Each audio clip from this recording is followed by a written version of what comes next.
Hey guys, so just a warning, this video might be a little bit long just because there's quite a bit of mechanics to cover. Alright, so I guess let's get started right away. Passive tree. So in the very beginning, you want to level as a spellcaster, since minions are quite squishy in the beginning and they'll constantly die and you'll get annoyed. So I went for these spell damage nodes. I went for these minion nodes afterwards. Then I got some life. I branched up here. I got some life. And I went all the way around and I got elemental overload. So at this point, your firestorm should be doing quite a bit of damage and should carry you to Merciless Act 3.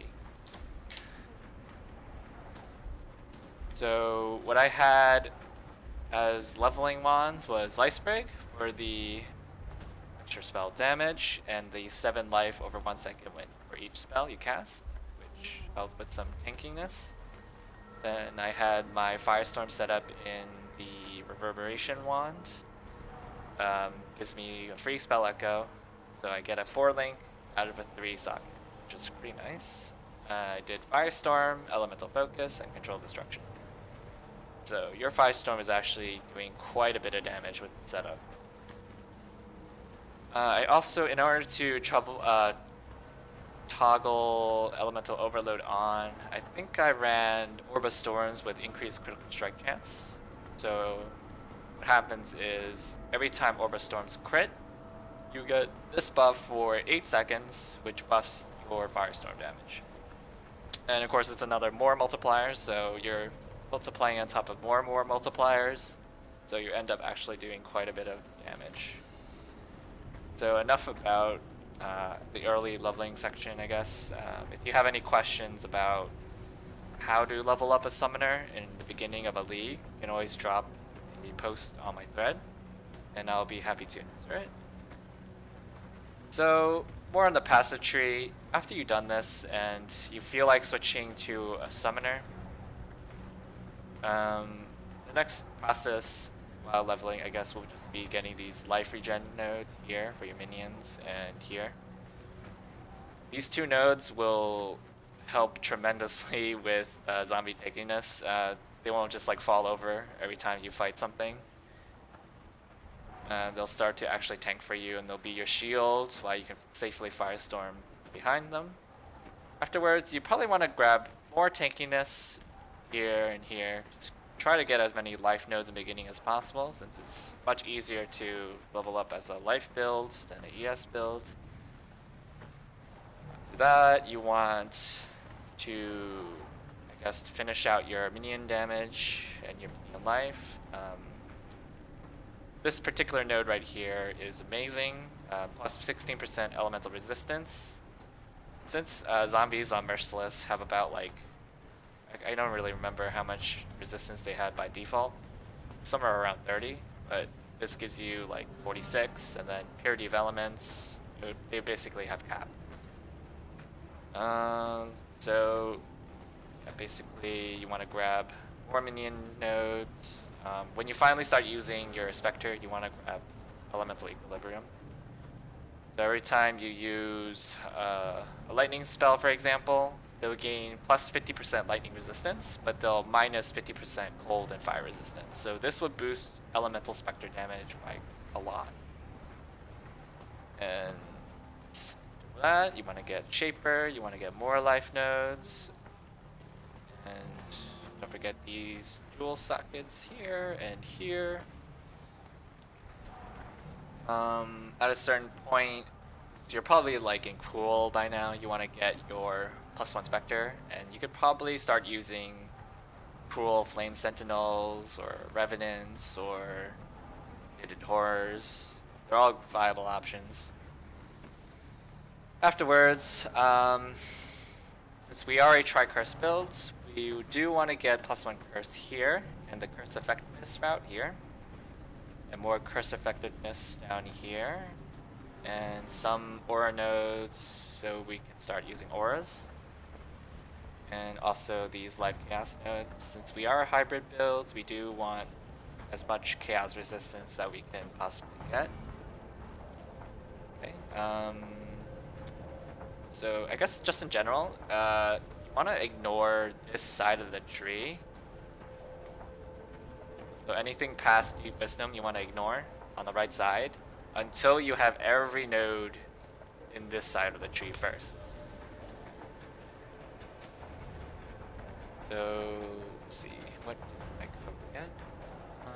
Right, so these witch nodes up here.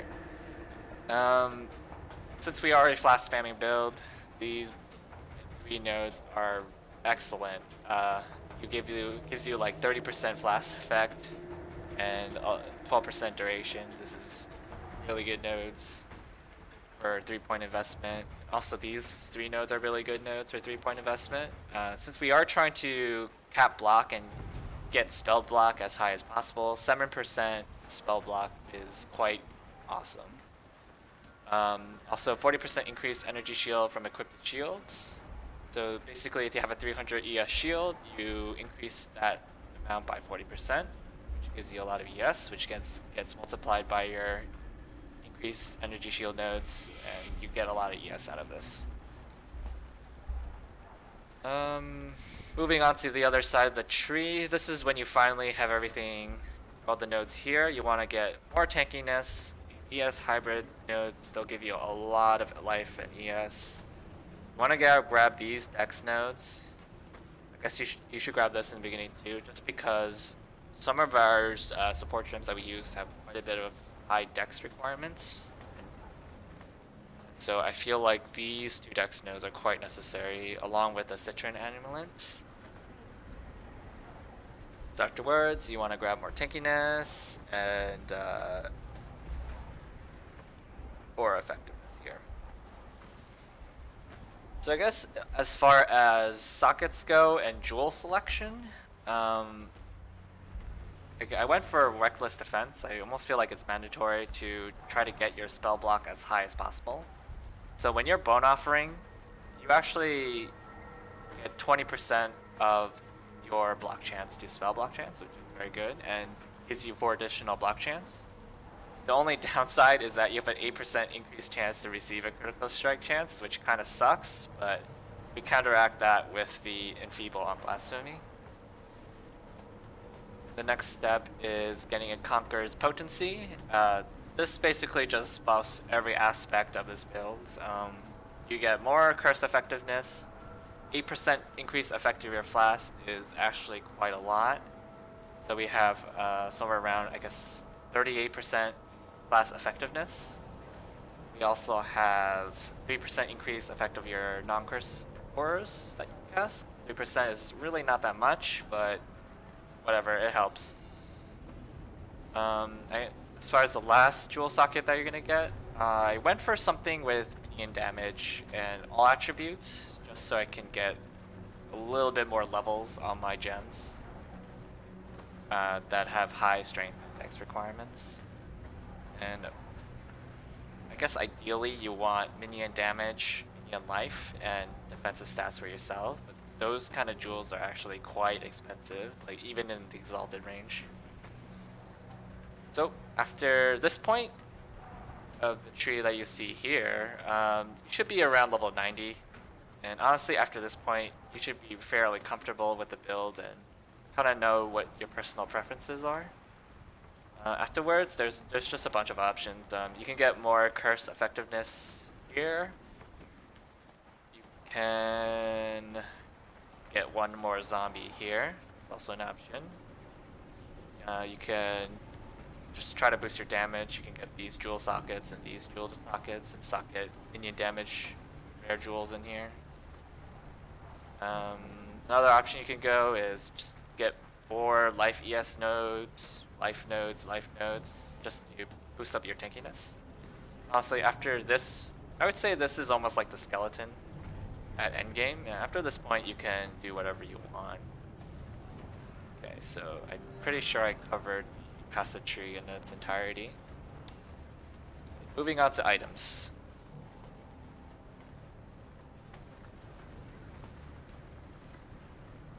So you want this weapon. It's actually quite amazing. defensive wise. 15% block is really, really high on a weapon. You get maximum life and energy shield, which helps a lot. And of course, socketed gems are supported by level 12 Fortify, which also helps a ton. And because we're getting Fortify, we are going to use a Whirling Blade setup here, faster attacks and Whirling Blades. So every time you Whirling Blades through a pack, you're actually getting Fortify as well, which is 20% damage reduction. After that, we stick our Animated Guardian in here, just so he can also get the Fortify buff. I'll cover the Animated Guardian and what items I use on him exactly a little bit later. Moving on to the helmet. I went for the Vertex. The main reason being gives me really high ES, Chaos resistance, and socketed gems have 50% reduced mana cost. What I have linked here is my zombie setup, since they really benefit from levels. Ray Zombie, Poison, Minion Damage, and Multi-Strike. So the 50% reduced mana cost helps a ton when you're reserving all your mana like this. They go down to 60 mana cost, which means when they're dying, you can just desecrate and summon more.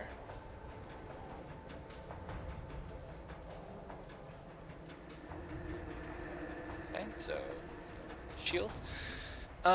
The gem links actually might be a little bit different than my post.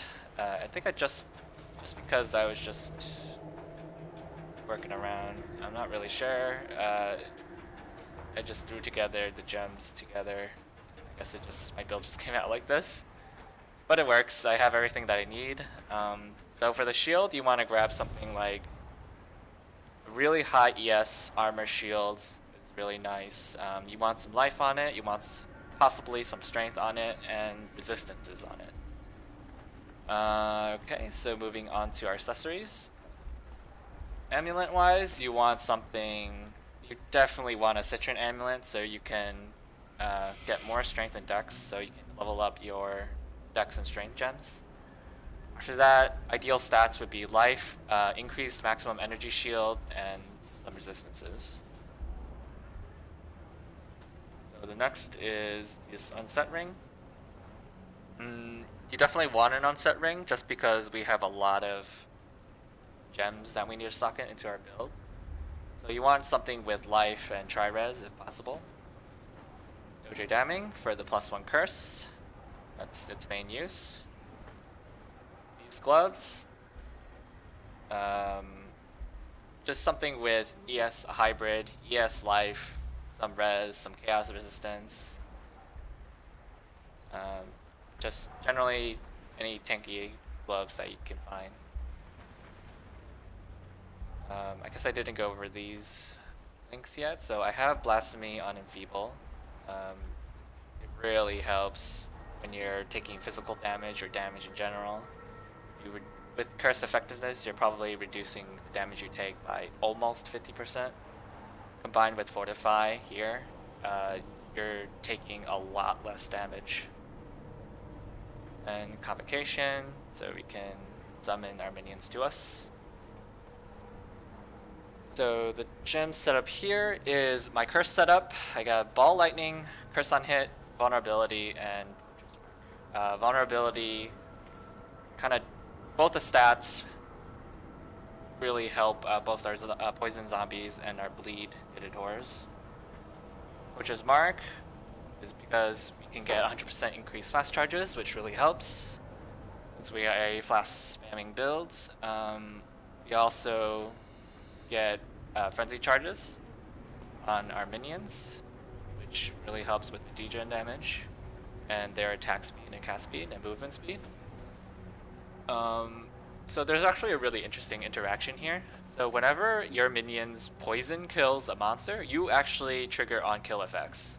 So you can actually trigger like Edict of Inferno, that's the enchantment on my glove, because you're getting an on-hit kill from poison.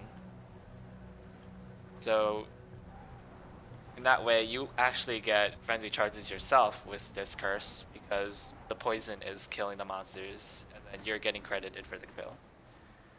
Other than Poacher's Mark, you can actually use Temporal Chains. This is a very good defensive curse and offensive curse at the same time.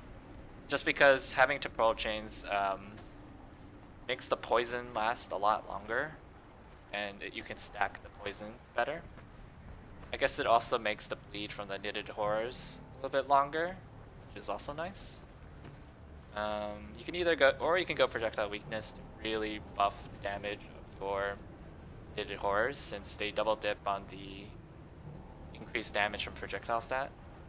But in general, I prefer Poacher's Mark since we do spam a lot of flasks. Okay, so onto the belt. We get, of course, the build-defining belt of this build, I guess. So it has some really good stats. 12% increased max life, that's a lot. 2% life regen, that helps a lot for degen and chaos damage. So the main stat that this belt provides is flasks do not apply to you. And that really does suck during oh shit moments when you really need to hit your bleed flask, but the amount of damage you gain is crazy. The last piece of gear is the boot. Bones of Yular, BIS for summoner builds really. +1 Spectre gives you so much more damage. What I have linked here is increased duration.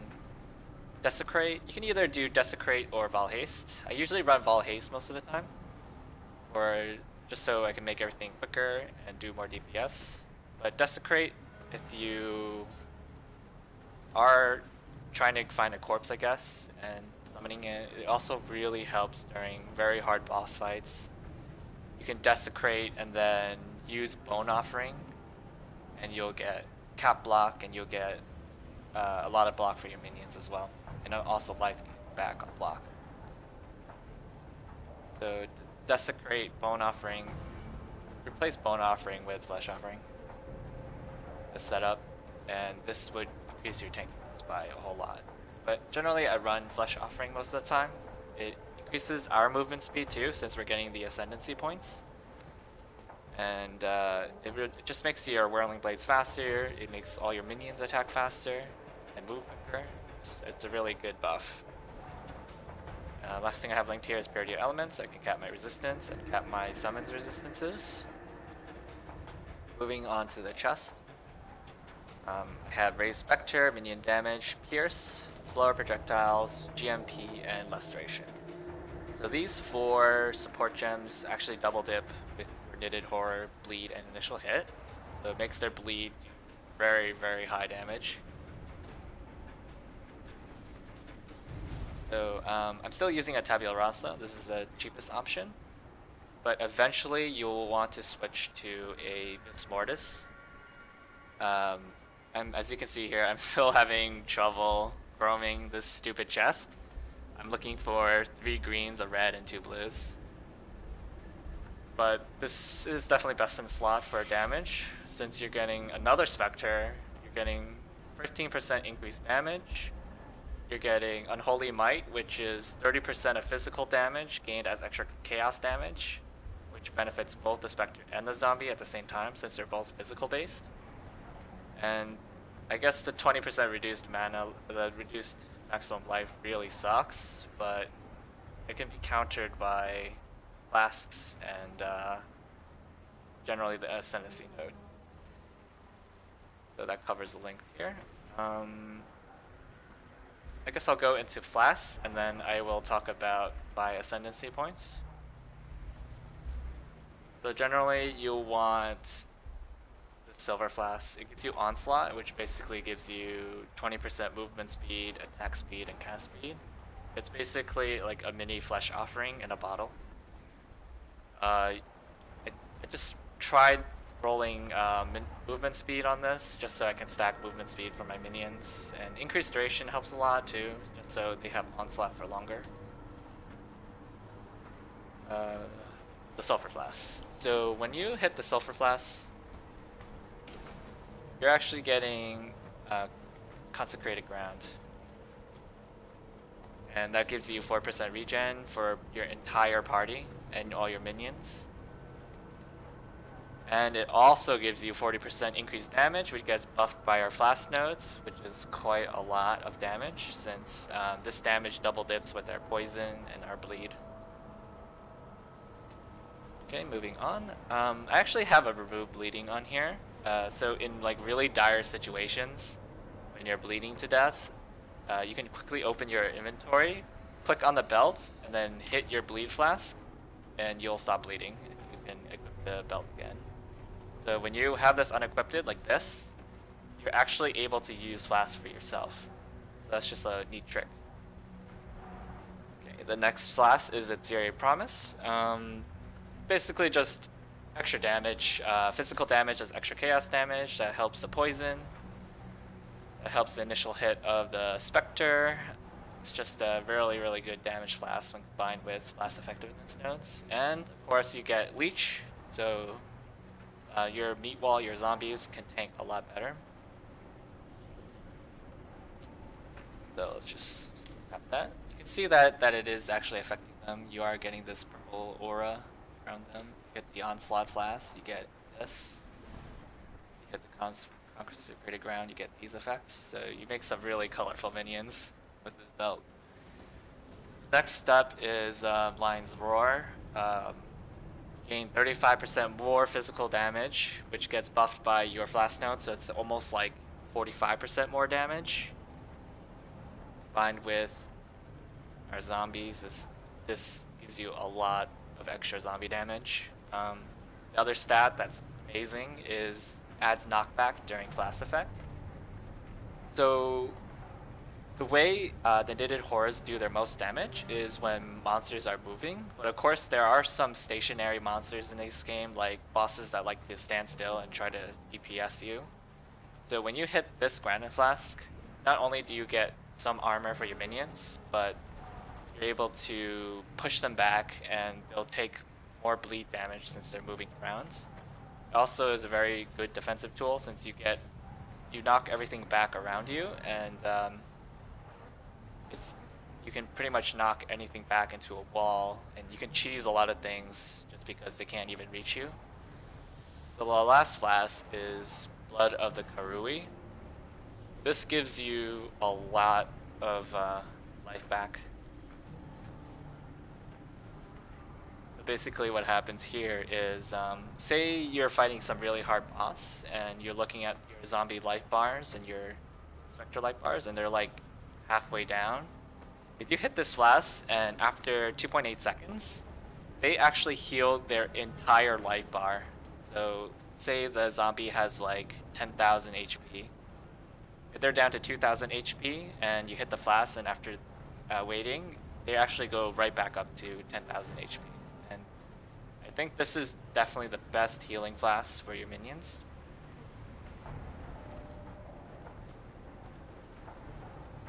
So, just thinking what else I should cover. Alright, the Animated Guardian. So, what I have linked to him is Clear Cask and the Dying Breath. Clear Cask gives you 15% increased damage. Dying Breath gives you 18% increased damage. And also gives you 18% curse effectiveness. So I guess I'll go to Dried Lakes and show you guys.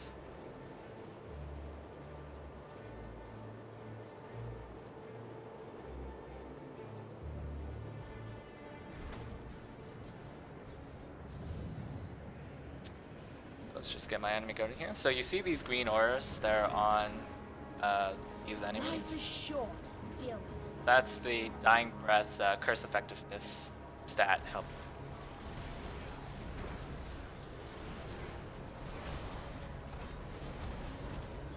So as you can see here, like anything, so you want to hit all your flasks, and you give the your minions like an insane damage boost.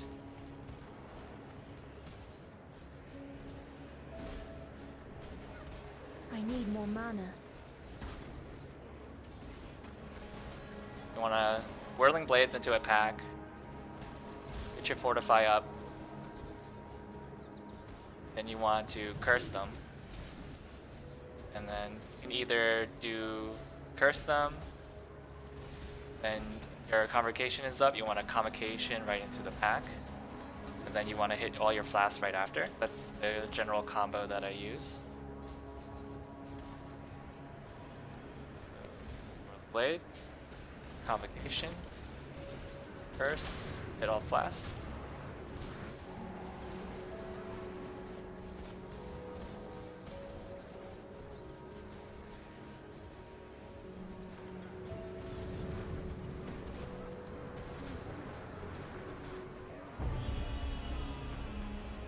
As you can see there, when I used the Lion's Roar on Vols, he was just taking way too much bleed damage because he was moving and he just died really quickly.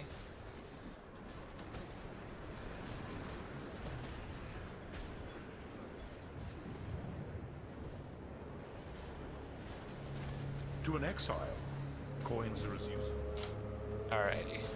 So, as far as I can tell, I believe I covered everything.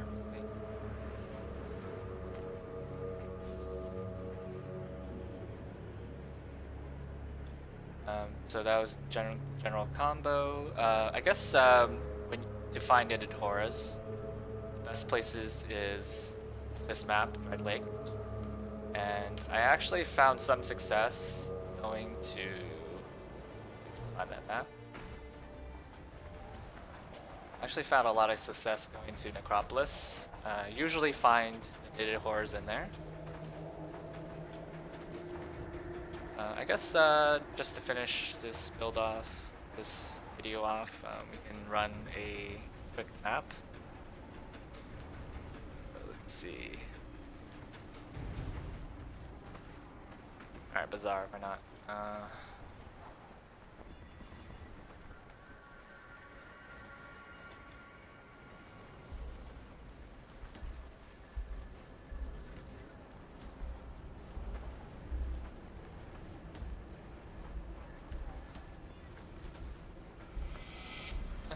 Enough.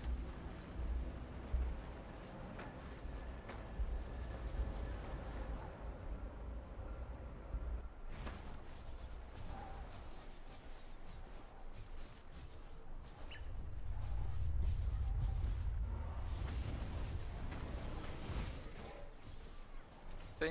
So as you can see here, even in high tier maps with level 67 knitted horrors, they are melting quite fast. It's even more apparent on like statues when they hit them.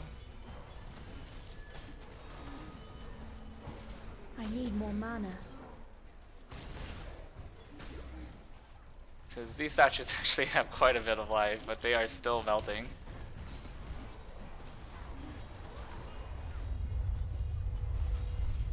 You want a flesh offering? I should probably put on my haste. And every once in a while you do want to flesh offering, so everything moves quicker and you whirling blades faster.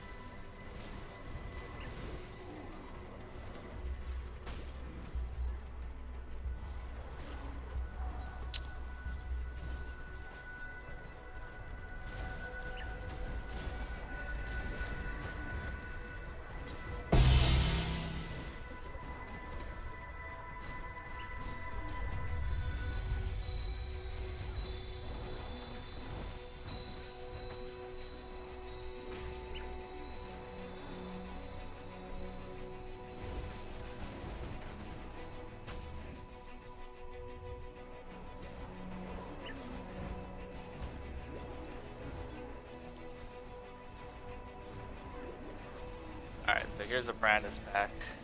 So let me just back off for a little bit. I can show you what I usually do to handle Brandis packs. So generally the best idea, okay, I don't know why you charged right at me, is you want to go in, you want to try to go in the middle. I can't believe they died already. I couldn't really show you that example, but you want to go in the middle, you want to convocate, You want to curse them and hit all your flasks, and they should be dead. But I guess the bleed kind of took them out already. It's going.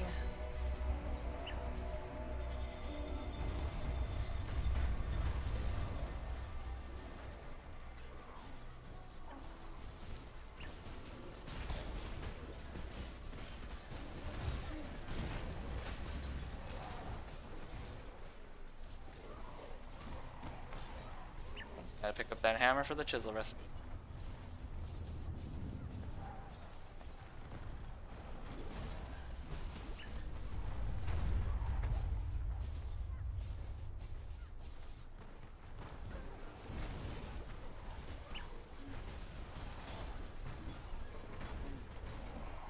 So there was actually a boss in that pile. You can see how quickly he melted. I guess we can kind of cut the video now. I've pretty much shown everything that I wanted to show you guys, and I guess thanks for watching.